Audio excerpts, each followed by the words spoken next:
ಅಕ್ಕ ಆ ಮೊಬೈಲ್ ನೋಡೋದ್ ಬಿಡು, ನನಗೆ ಪದೇ ಪದೇ ಕನ್ಫ್ಯೂಸ್ ಆಗ್ತಿದೆ. ಆ ಚಾರುಗ್ ಭ್ರಮೆ ಕಳ್ಸುತ್ತೆ, ಅವಳ ಅಹಂಕಾರ ಎಲ್ಲ ಮುರಿಯುತ್ತೆ ಅಂತ ಹೇಳ್ತಿದ್ಯಾ, ಆದ್ರೆ ಇವಾಗ ಮಾವನಿ ಶ್ರುತಿ ಸಂಬಂಧ ನೋಡಕ್ ಹೋಗ್ತಿದ್ದಾರೆ. ರುಕ್ಕು, ಅವ್ರು ಹೋಗಿ ಹುಡುಕಿದ ತಕ್ಷಣ ಯಾವ ಸಂಬಂಧನೂ ಸಿಕ್ಬಿಡಲ್ಲ ಕಣೆ. ನೀನೇನೋ ಆಗಲ್ಲ ಅಂತಿದ್ಯಾ, ಮಾವನೇ ಫೀಲ್ಡ್ ಗಿಲ್ದಿದ್ದಾರೆ ಅಂತಂದ್ಮೇಲೆ ಈ ಮನೇಲಿ ಆದಷ್ಟು ಬೇಗ ಶ್ರುತಿ ಮದ್ವೆ ಆಗೇ ಆಗತ್ತೆ. ನಡೆಯಲ್ಲ ಕಣೆ, ಆ ಶ್ರುತಿ ಮದ್ವೆ ನಡೆಯಕ್ ಸಾಧ್ಯನೇ ಇಲ್ಲ. ಅಯ್ಯೋ ಅಕ್ಕ, ಮನೆಯವರೆಲ್ಲ ಪ್ರಯತ್ನ ಪಟ್ರೆ ಶ್ರುತಿ ಮದ್ವೆ ನಡೀತೀನಿ ದೊಡ್ಡ ವಿಚಾರನಾ?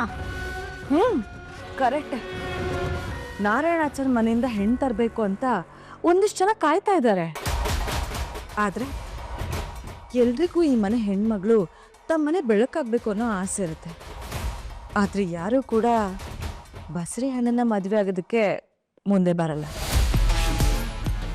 ಏನಕ್ಕ ಹೇಳ್ತಾ ಇದೀಯಾ? ಹೌದು, ಶ್ರುತಿ ಬಸ್ರಿ ಅವಳ ಹೊಟ್ಟೆಲಿ ಈಗ ಆಲ್ರೆಡಿ ಒಂದು ಮಗು ಮೊಳಕೆ ಒಡೆದಾಗಿದೆ. ಇದು ಇವತ್ತಿನ ಹೈಲೈಟ್ಸ್. ಅಕ್ಕ ನೀನೇನು ನಾನು ತಮಾಷೆ ಮಾಡ್ತಿಲ್ಲ ರುಕ್ಕು, ಆದ್ರೆ ಇವ್ರುಗಳ ಮುಖ ನೋಡ್ತಾ ಇದ್ರೆ ತಮಾಷೆ ಅನ್ಸೋದಂತೂ ನಿಜ. ಆದ್ರೆ ನಾನು ಸುಳ್ಳು ಹೇಳ್ತಾ ಇಲ್ಲ. ಅಲ್ಲ ಇದೆಲ್ಲ ಹೇಗೆ? ನೀನೇ ನೋಡು.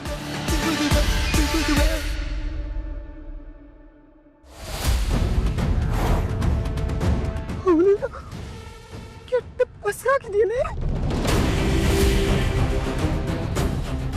ರಿಪೋರ್ಟ್ ಪಾಸಿಟಿವ್ ಬಂದಿದೆ. ಕಂಗ್ರ್ಯಾಚುಲೇಷನ್ಸ್, ನಿಮ್ಮ ಮಗಳು ಪ್ರೆಗ್ನೆಂಟು. ಯಾರಕ್ಕ ಇದು? ಇದರಿಂದ ಯಾರಿದ್ದಾರೆ? ಅಂದ್ರೆ ಅವಳು ಅವನೇ ಮದ್ವೆ ಆಗ್ತಾಳಾ? ರುಕ್ಕು, ಅದಕ್ಕೆ ಸಂಬಂಧಪಟ್ಟ ವಿಡಿಯೋನೂ ಇದಾವೆ, ನೋಡು. 4 ಜನ ನೋಡೋ ಥರ ಮದುವೆ ಆಗ್ಲೇಬೇಕಲ್ವಾ? ಅದಕ್ಕೆ ನಿಮ್ಮ ಕಡೆಯಿಂದ ಹೆಣ್ಣು ನೋಡೋ ಶಾಸ್ತ್ರ ಆಗ್ಲಿ. ಶ್ರುತಿನ ನಾನ್ ಮದುವೆ ಆಗ್ಬೇಕಾ? ಏನ್ ಹೇಳ್ತಿದ್ರ ನೀವು? ಅವಳ ಹೊಟ್ಟೆ ಮಗು ಇದೆಪ್ಪ, ಅದಕ್ಕೆ ಕಾರಣ ನೀನು. ಯಾವ್ದಾದ್ರು ಒಳ್ಳೆ ಡಾಕ್ಟರ್ನ ಕನ್ಸಲ್ಟ್ ಮಾಡ್ಬಿಟ್ಟು ಹೊಟ್ಟೆಲಿರೋ ಮಗುನ ತೆಗ್ಸ್ಬಿಡಿ. ಅಯ್ಯೋ ಅಯ್ಯೋ, ನನ್ ಬಿಡಪ್ಪ, ನಿನ್ ಕಾಲು ಹಿಡ್ಕೊತೀನಪ್ಪ, ನನ್ನ ಮಗನ ಕೈ ಬಿಡ್ಬೇಡಪ್ಪ. I am sorry to say this, abortion ಮಾಡೋಕ್ಕಾಗಲ್ಲ. ಹೊಟ್ಟೆಲಿರೋದು ಅವಳಿ ಮಕ್ಕಳು. ಏನಕ್ಕ ಇದೆಲ್ಲ? ಬಾಂಬು. ಈ ಮನೆ ಮರ್ಯಾದೆನ ನುಚ್ಚು ನೂರು ಮಾಡೋದಕ್ಕೆ ಬಾಂಬ್ ರೆಡಿ ಆಯ್ತು. ಅದು ಶ್ರುತಿ ಹೊಟ್ಟೆಲಿ ಕಣ್ಣು ಬಿಟ್ಟಾಯ್ತು. ಈ ಮನೆ ಮಾನ ಮರ್ಯಾದೆ ಎಲ್ಲನೂ ಕಳೀತೀನಿ. ಎಲ್ರು ಇವ್ರನ್ನ ನೋಡಿ ಆಡ್ಕೊಳಾಗ್ ಮಾಡ್ತೀನಿ ಅಂತ ಹೇಳ್ತಾ ಇದ್ದಿದ್ದು ಸುಮ್ಮನೆ ಅಂತ ಅನ್ಕೊಂಡಿದ್ಯಾ? ಇದೆಲ್ಲ ಹೇಗಾಯ್ತು? ಈ ವೈಶಾಖ ಆಟ ಶುರು ಮಾಡಿದಾಳೆ ಅಂತ ಅಂದ್ರೆ ಎದುರುಗಡೆ ಇರೋರ್ಗೆ ಕಾಟ ಶುರು ಆಗಿದೆ ಅಂತ ಅಲ್ವಾ? ಅಂದ್ರೆ ಎಲ್ಲಾದ್ರೂ ಹಿಂದೆ ವೈಶಾಖ ಜೈಲಲ್ಲಿದ್ದಾಗಲೇ ಶುರು ಮಾಡಿದ್ದ ಆಟ ಇದು. ಆದ್ರೆ ರಿಸಲ್ಟ್ ಇವಾಗ ಬಂತು, ಪಾಸಿಟಿವ್ ರಿಸಲ್ಟ್. ಶ್ರುತಿ ಪ್ರೆಗ್ನೆಂಟ್ ಅನ್ನೋ ರಿಸಲ್ಟ್. ಅಕ್ಕ ನಿಂಗ್ ಮನೆ ಹಾಳು ಮಾಡೋ ಮಹಾರಾಣಿ ಕಣೆ, ಸೂಪರ್ ನೀನು.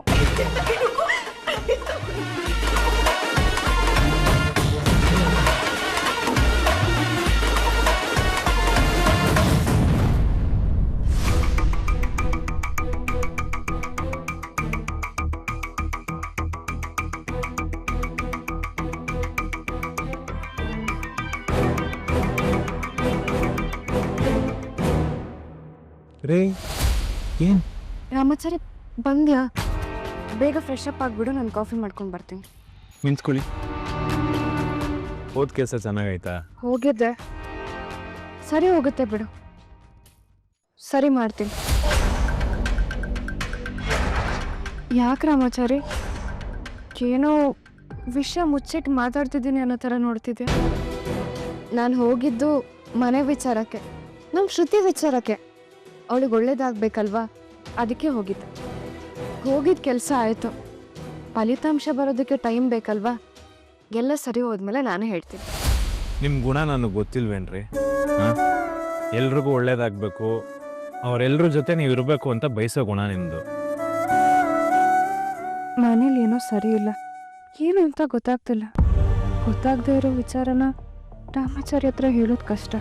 ಮೇಡಮ್, ನೀವೇನು ಯೋಚನೆ ಮಾಡೋದು ಬೇಕಾಗಿಲ್ಲ. ನನ್ನಿಂದ ಮುಚ್ಚಿಟ್ಟು ಏನೋ ಮಾಡ್ತಾ ಇದ್ದೀನಿ ಅಂತ ಕಷ್ಟಪಡೋದು ಬೇಕಾಗಿಲ್ಲ. ನಾನು ಅವತ್ತು ಹೇಳಿದ್ದೆ, ಇವತ್ತು ಹೇಳ್ತಾ ಇದ್ದೀನಿ. ನೀವೇನೇ ನಿರ್ಧಾರ ತಗೊಂಡ್ರು ಅದರಲ್ಲಿ ನಿಮಗೆ ಒಳ್ಳೇದಾಗ್ಲಿ ಅಂತ ನೀವು ಬಯಸೋದೇ ಕಮ್ಮಿ.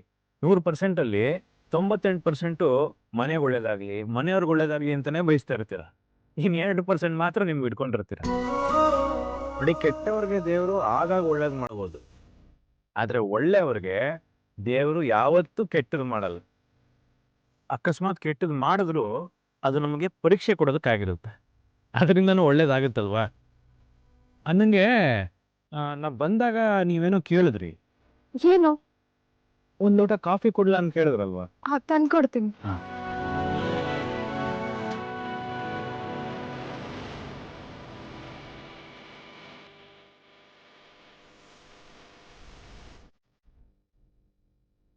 ಕೇಳಿಸ್ಕೊಳ್ಳೇನೆ, ಕೇಳಿಸ್ಕೊಂಡ್ಯೋ ನಿಮ್ಮಪ್ಪ ಹೇಳಿದ ಮಾತನ್ನ? ಮಾಡ್ಕೊಂಡು ಬಂದಿರೋ ಕರ್ಮಕ್ಕೆ ಮನೇಲಿ ಯಾವ ವಿಷಯ ಹೇಳಿದ್ರೆ ಸಂತೋಷ ಪಡಕ್ಕಾಗ್ತಿಲ್ವಲ್ಲೇ ಪಾಪಿ. ನೋಡು ನೋಡು, ನಿಮ್ಮಪ್ಪ ಶಾಮರಾಯರ ಹತ್ರ ಹೋದ್ರು ಮದುವೆ ಸಂಬಂಧ ಮಾತಾಡಕ್ಕೆ. ಅವ್ರು ಇನ್ಯಾರನ್ನೋ ಕರ್ಕೊಂಡು ಬರೋದು, ಅವರು ನಿನ್ನನ್ನೇ ನೋಡೋದು. ಇಲ್ಲ ಇಲ್ಲ, ಇದು ಮುಖ್ಯ ಸಮಸ್ಯೆ ಇಲ್ಲ. ಮನೆಯವ್ರಿಗೆ ಗೊತ್ತಾಗ್ಬಾರ್ದು ಅಂತ ಮುಚ್ಚಿಟ್ಟಷ್ಟು ಇದು ದೊಡ್ಡದಾಗ್ತಾ ಇದೆ. ಹೇಳ್ಬಿಡ್ಬೇಕು, ಅದೇನಾದ್ರೂ ಆಗ್ಲಿ ಇವತ್ತು ಮನೆಯವ್ರಿಗೆಲ್ಲ ಹೇಳ್ಬಿಡ್ಬೇಕು, ಅದೇ ಸರಿ. ಏನಲ್ಲಮ್ಮ, ಕಂಡವನ್ ಜೊತೆ ತಿರುಗುವ ಭಯ ಆಗ್ಬೇಕಿತ್ತು. ಯಾವನ್ ಜೊತೆ ನಾವು ಮೈ ಮರೆವಾಗ ನಿನಗೆ ಭಯ ಆಗ್ಬೇಕಿತ್ತು. ಅವಾಗಾಗಿಲ್ಲ, ಇವಾಗ ನೀನು ಭಯ ಆಗ್ತಿದ್ದಲ್ಲ. ಅವಾಗ ಒಂದು ಕ್ಷಣ ಬದುಕಿನ ಬಗ್ಗೆ ಯೋಚನೆ ಮಾಡಿದ್ರೆ ಇವತ್ತು ಕಂಡಿರಾಕೋ ಸ್ಥಿತಿ ಬರ್ತಿರ್ಲಿಲ್ಲ ನಿಮ್ಗೆ.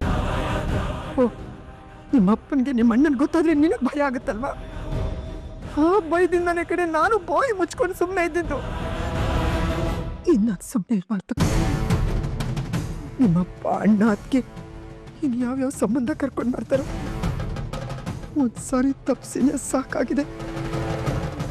ಇನ್ನೊಂದು ಸಂಬಂಧನ ನೀನು ಕರ್ಕೊಂಡು ಬರಕ್ ಮುಂಚೆ ಏನೇ ಆಗ್ಲಿ ಇರೋ ವಿಚಾರ ಹೇಳ್ಬಿಡ್ಬೇಕು, ಅದೇ ಸರಿ. ಇದರಿಂದ ದೊಡ್ಡ ಅನಾಹುತ ಆಗಕ್ ಮುಂಚೆ ಇದನ್ನ ತಡಿಬೇಕು. ಇದನ್ನ ಬಿಟ್ಟೆ ನನಗೆ ಬೇರೆ ದಾರಿನೇ ಇಲ್ಲ. ಜಾನಕಿ,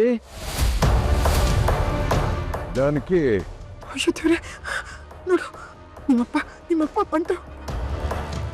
ಏನೇ ಆಗ್ಲಿ ಹೇಳ್ಬಿಡ್ತೀನಿ, ಎಲ್ಲರೂ ಮನೇಲಿದ್ದಾರೆ, ರಾಮಾಚಾರ್ಯನು ಮನೇಲಿದ್ದಾನೆ. ಇದೇ ಸರಿಯಾದ ಸಮಯ. ಮುಂದೆ ಏನಾದ್ರೂ ಅವರೇನು ನಿರ್ಧಾರ ತಗೊಳ್ಳಿ. ಸ್ವಲ್ಪ ಕುಡಿಯೋದಕ್ಕೆ ನೀರು ತಗೊಂಡು ಬಾ, ಗಂಟ್ಲೆಲ್ಲ ಒಣಗ್ತಾ ಇದೆ. ಮುಚ್ಕೊಂಡು ಬಂದ್ರೆ ಸರಿ.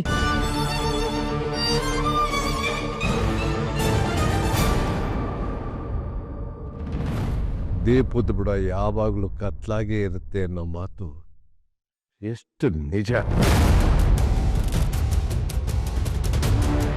ಊರಿಡೀ ಹುಣ್ಣಿಗೆ ಚಿಕಿತ್ಸೆ ಕೊಡೋ ವೈದ್ಯ ತನ್ನ ಅಂಗೈಯಲ್ಲಾಗಿರೋ ಹುಣ್ಣೆ ತನಗೆ ಅರಿವಾಗ್ಲಿಲ್ಲ ಅಂದಂಗಾಯ್ತು ಶಾಮರಾಯರ ಕಥೆ. ಇವತ್ತೇನೇ ಆಗ್ಲಿ ಶ್ರುತಿ ವಿಷಯನ ಮನೆಯವ್ರಿಗೆ ಹೇಳ್ಬಿಡ್ಬೇಕು. ಅಗ್ರಹಾರದಲ್ಲಿ ಯಾವುದೇ ಹೆಣ್ಣಾಗ್ಲಿ ಗಂಡಾಗ್ಲಿ ವಯಸ್ಸಿಗೆ ಬಂತು ಅಂತಂದ್ರೆ ಬಹಳ ಮುತುವರ್ಜಿ ವಹಿಸಿ ಶಾಮರಾಯರು 2 ಸಂಬಂಧವನ್ನು ಕೂಡಿಸಿ ಮದುವೆ ಮಾಡಿಸ್ತಾ ಇದ್ರು. ಅವ್ರ ಮನೇಲಿ ನಾಮಕರಣನೋ ಮುಂಜಿನೋ ಯಾವುದೇ ಶುಭ ಕಾರ್ಯ ಆದ್ರೂ ಎಲ್ಲದಕ್ಕೂ ಮಧ್ಯಸ್ಥಿಕೆ ವಹಿಸಿ ಶುಭನ ನಡೆಸ್ಕೊಡ್ತಾ ಇದ್ರು. ಅಷ್ಟೆಲ್ಲ ಮಾಡ್ತಿದ್ದ ಶಾಮರಾಯರು ತಮ್ಮ ಮಗಳ ವಿಚಾರನೇ ಮರ್ತು ಬಿಟ್ರು. ಏನಾಯ್ತಪ್ಪ? ಆಗ್ಬಾರ್ದಾಗೋಯ್ತಪ್ಪ. ಎಲ್ರಿಗೂ ಮದುವೆ ಮಾಡಿಸ್ತಿದ್ದ ಶಾಮರಾಯರು ತನ್ನ ಮಗಳ ಬಗ್ಗೆನೇ ಯೋಚನೆ ಮಾಡಲಿಲ್ಲ. ಆ ಮಗಳು ಬೇರೆ ಆತಾಗ್ಬಿಟ್ಟು ಮದುವೆಗೆ ಮುಂಚೆನೆ ಬಸರಾಗ್ಬಿಟ್ಲು.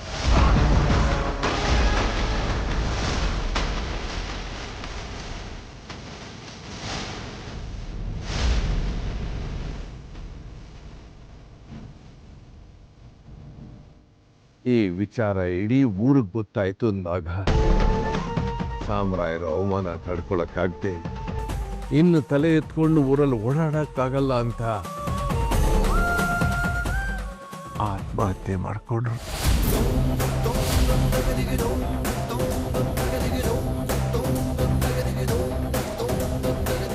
ಅಷ್ಟಾದ್ಮೇಲೆ ಒಬ್ಬ ತಂದೆ ಇನ್ನೇನು ಮಾಡ್ಕೊಳಕ್ಕೆ ಸಾಧ್ಯ? ನಾನೇ ಆಗಿದ್ರು ಅದೇ ಮಾಡ್ಕೋತಿದ್ದೆ.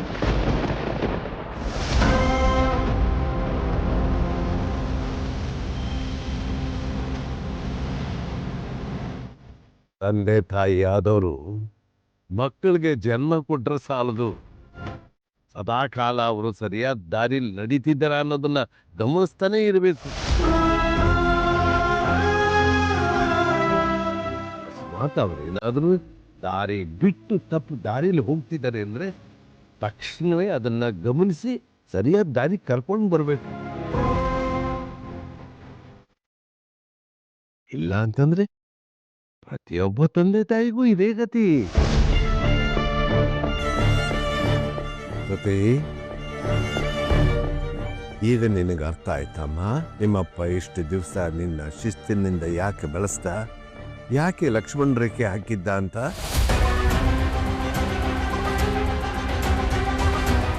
ಮನೆ ಬಿಟ್ರೆ ಕಾಲೇಜು, ಕಾಲೇಜು ಬಿಟ್ರೆ ಮನೆ, ಯಾವಾಗಲೂ ಒಳ್ಳೆಯವ್ರ ಸಂಘನೇ ಮಾಡಬೇಕು. ಈ ಮೊಬೈಲ್ ಅನ್ನೋದು ಒಂದು ಮಾಯಾ ಪೆಟ್ಟಿಗೆ. ಅದನ್ನ ಅವಶ್ಯಕತೆಗೆ ನೀರು ಬಳಸ್ತು ಅಂತಂದ್ರೆ ಅದರಿಂದ ಅನಾಹುತ ಕಟ್ಟಿಟ್ಟ ಬುತ್ತಿ ಅಂತ ನಿನಗೆ ಹೇಳಿದ್ದೆ.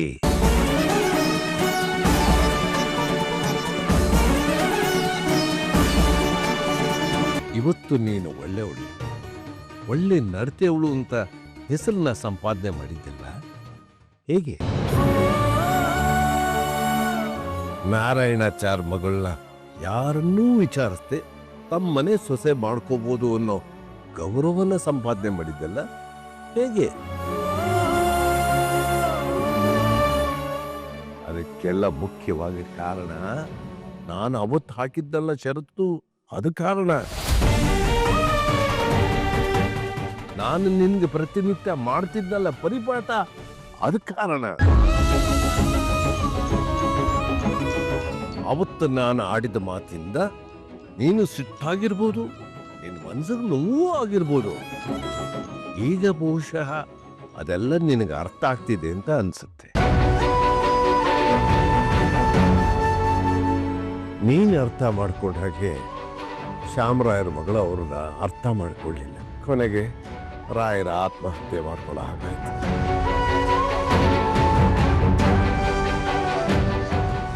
ಈಗ ನನ್ನ ಮಕ್ಕಳೇ ನನಗೆ ಹೆಮ್ಮೆ. ಈ ತಂದೆ ಗೌರವಕ್ಕಾಗ್ಲಿ ಹೆಸರಿಗಾಗ್ಲಿ ಎಂದು ಕರಿಮಸಿ ಬಳಿಯಲ್ಲ ಅನ್ನೋ ಭರವಸೆ ನನಗೆ ಬಂದಿದೆ. ಅಯ್ಯೋ, ಈ ಮಕ್ಕಳು ಏನು ತಂದೆ ತಾಯಿನ ಅರ್ಥನೇ ಮಾಡ್ಕೊಳ್ಳಲ್ಲ.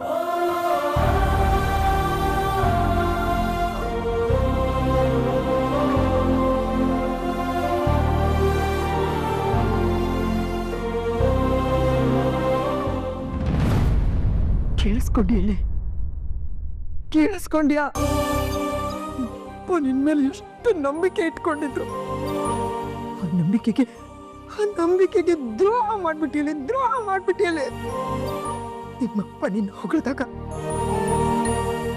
ಅವಳು ನಿಮ್ಮ ಹೊಗಳಿಕೆಗೆ ತಕ್ಕ ಮಗಳಲ್ಲ, ಕಾಲ್ ಜಾರ್ ಬಿದ್ದವಳು, ಮನೆ ಮರ್ಯಾದಿನ ಬೀದಿಗೆ ತಂದವಳು ಅಂತ ಕೂಗಿ ಹೇಳಬೇಕು ಅನ್ನಿಸ್ತಿತ್ತು ನನಗೆ. ಕೇಳಿಸ್ಕೊಂಡ್ಯಾ? ನಿಮ್ಮಪ್ಪ ಕೊನೆಗಾಡಿದ ಮತ್ತೆ ಕೇಳಿಸ್ಕೊಂಡ್ಯಾ? ಈ ವಿಷಯ ಏನಾದ್ರೂ ನಿಮ್ಮಪ್ಪನ ಗೊತ್ತಾದ್ರೆ ಅವ್ರು ಬದುಕ್ತಾರೆ ಅನ್ಕೊಂಡಿದ್ಯಾ? ಹೆತ್ತ ತಂದೆ ತಾಯಿನ ಸಾಹಸ ಕೊಟ್ಟಿದ್ಯಲ್ಲೇ ಪಾಪಿ. ಮಾತಾಡೆ, ಇವಾಗ ಮಾತಾಡೆ. ಇವಾಗ ನನ್ನ ಹತ್ರ ಮಾತಾಡಕ್ ನಿನ್ ಬಾಯಿ ಬಿದ್ದೋಗಿದ್ದೇನೆ. ಮಾತಾಡು. ಅಮ್ಮ, ತಪ್ಪಾಯ್ತು, ನನ್ನ ಕ್ಷಮಿಸ್ಬಿಡಮ್ಮ, ಕ್ಷಮಿಸ್ಬಿಡು. ಆ ಪಾಪಿ ಬಣ್ಣದ್ ಮಾತಾಡಿ ತನ್ನ ಯಾವಾರಿಸ್ಬಿಟ್ಟ. ಇವಾಗ ತಪ್ಪಾಯ್ತು ಅಂತ ಕೇಳಿದ್ರೆ ಏನೇ ಪ್ರಯೋಜನ? ಮನೆಯಿಂದ ಆಚೆ ಹೋದ್ರೆ ಯಾವಾಗ್ಲೂ ನಿನ್ನ ಎಚ್ಚರಿಕೆ ನೀನಿರು ಅಂತ ಬಡ್ಕೋತಾ ಇದ್ನಲ್ಲೇ. ಅಕ್ಕಪಕ್ಕದವ್ರು ನಮ್ ಸ್ವಂತದವ್ರನ್ನೇ ನಂಬದೇ ಇರೋ ಈ ಕಾಲದಲ್ಲಿ ಯೌವನ ಹಾಳಾದವ್ರನ್ನ ನಂಬಿ ಇಂಥ ಕೆಲಸ ಮಾಡ್ಕೊಂಬಂದ್ ನಿಂತಿದ್ಯಲ್ಲೇ ಪಾಪಿ. ಈ ವಿಷಯ ನಿಮ್ಮಪ್ಪನ ಗೊತ್ತಾದ್ರೆ ನೇಣಾಕೊಂಡ್ಬಿಡ್ತಾರೆ, ಅವ್ರು ನೇಣಾಕೊಂಡ್ಬಿಡ್ತಾರೆ. ಅವ್ರ ನನಗ್ ಬೈಯಲ್ಲ ಕಣೆ, ನನಗೇನು ಅನ್ನಲ್ಲ ಅವರು. ಯಾಕೆಂದ್ರೆ ಅವ್ರಿಗೆ ಗೊತ್ತು ಅವ್ರ ಮಗಳನ್ನ ನಾನು ಚೆನ್ನಾಗಿ ಸಾಕಿರ್ತೀನಿ ಅಂತ. ಅದು ಸುಳ್ಳು ಅಂತ ಗೊತ್ತಾಗೋದ್ರೆ ನನಗೇನು ಅನ್ನಲ್ಲ, ನನ್ನನ್ನೇನೋ ಮಾತಾಡ್ಸಲ್ಲ. ಅವರು ಆ ಜೀವನ ಅವರೇ ಕಳ್ಕೊಂಡ್ಬಿಡ್ತಾರೆ ಕಣೆ. ದೇವ್ರೆ ಏನ್ ಮಾಡ್ಲಿ, ನಾನೇನ್ ಮಾಡ್ಲಿ ಅವಾಗ ದೇವ್ರೆ?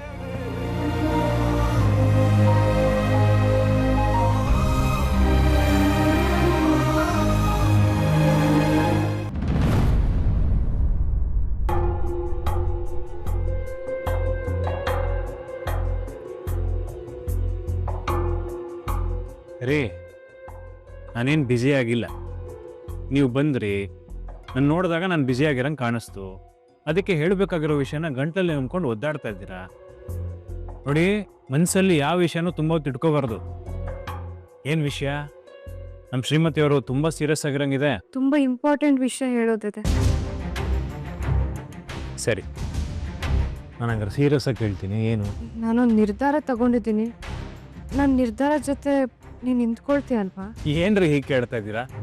ನೀವೇನು ನಿರ್ಧಾರ ತೊಗೊಂಡ್ರು ನಾನು ನಿಮ್ಮ ಜೊತೆ ನಿಂತ್ಕೋತೀನಿ ಅನ್ನೋದು ನಿಮಗೆ ಗೊತ್ತಲ್ವಾ? ಹೇಳಿ, ಏನು ವಿಷಯ? ನಮ್ಮ ಶ್ರುತಿ ಮದುವೆ ವಿಚಾರ. ಶ್ರುತಿ ಮದುವೆ ಜವಾಬ್ದಾರಿನ ನಾವು ತಗೊಳ್ಳೋಣವಾ? ಇದೇನ್ರಿ ಇದು ಇದ್ದಕ್ಕಿದ್ದಂಗೆ? ಹಾಗಲ್ಲ, ಮೊನ್ನೆ ಗಂಡಿನ ಕಡೆಯವ್ರನ್ನ ನೀನೇ ಕರೆದೆ, ಅವ್ರು ಬಂದರು. ಆದರೆ ಅತ್ತೆಮ್ಮ ಸಂಬಂಧ ಇಷ್ಟ ಇಲ್ಲ ಅಂತ ಹೇಳಿಬಿಟ್ರು. ಅದೇ ವಿಚಾರಕ್ಕೆ ಮಾವ ಹೊರಗಡೆ ಹೋಗಿದ್ರು. ಅಲ್ಲಿ ಶಾಂಬ್ಯಾರು ತೀರ್ಕೊಂಡ್ರು ಅಂತ ಗೊತ್ತಾಗಿ ಆ ವಿಷಯನ ಅಲ್ಲೇ ಬಿಟ್ಟು ಬಂದರು. ಇದೆಲ್ಲ ನೋಡ್ತಿದ್ರೆ ಆತಂಕ ಆಗ್ತದೆ. ಇದರಲ್ಲಿ ಆತಂಕ ಏನು ಬಂತು? ಅಲ್ಲ ರಾಮಾಚಾರಿ, ಈಗ ನಮ್ಮ ಜವಾಬ್ದಾರಿ ದೊಡ್ಡದಲ್ವಾ? ಮಾವ ಈ ವಯಸ್ಸಲ್ಲಿ ಎಲ್ಲೆಲ್ಲ ಓಡಾಡ್ಕೊಂಡು ಶ್ರುತಿ ಗಂಡು ಹುಡ್ಕೋ ಕೆಲಸ ಮಾಡಬೇಕಾ? ನಾವಿದೀವಲ್ವಾ, ಈ ಜವಾಬ್ದಾರಿ ನಾವೇ ತಗೊಳ್ಳೋಣವಾ? ಆಯ್ತು. ಆಯ್ತು ಅಂದರೆ ಸಾಲದು, ಬಾ ಇವಾಗ ಮಾವನ ಹತ್ರ ಹೋಗಿ ಮಾತಾಡೋಣ. ನೀವು ಮಾತಾಡಿ, ನಾನು ನಿಮ್ಮ ಜೊತೆಲೇ ಇರ್ತೀನಿ. ಬನ್ನಿ. ಮಾವ, ಹೇಳಮ್ಮ. ನಿಮ್ಮ ಹತ್ರ ಒಂದು ವಿಷಯ ಹೇಳ. ಏನಮ್ಮ? ಅದಕ್ಕೆ ಯಾಕೆ ಹಿಂಜರಿಕೆ? ನಾನು ಚಿಕ್ಕವಳು, ನಾನು ಮಾತಾಡೋದ್ರಲ್ಲಿ ಏನಾದರೂ ತಪ್ಪಾದರೆ ಕ್ಷಮಿಸ್ಬಿಡಿ ಮಾವ. ತಪ್ಪು ಆಡೋ ಮಾತಲ್ಲಿರಲ್ಲಮ್ಮ, ಯೋಚನೆ ಮಾಡೋ ಮನಸ್ಸಲ್ಲಿರುತ್ತೆ. ಶುದ್ಧ ಮನಸ್ಸಿರೋರಿಗೆ ಸದಾಕಾಲ ಒಳ್ಳೆ ಮಾತೇ ಬಾಯಲ್ಲಿ ಬರುತ್ತೆ. ಹೇಳು. ಶ್ರುತಿಗೆ ಗಂಡು ನೋಡಿ ಮದುವೆ ಮಾಡೋ ಜವಾಬ್ದಾರಿನ ನಾನು ರಾಮಾಚಾರಿ ತಗೋಬೋದಾ?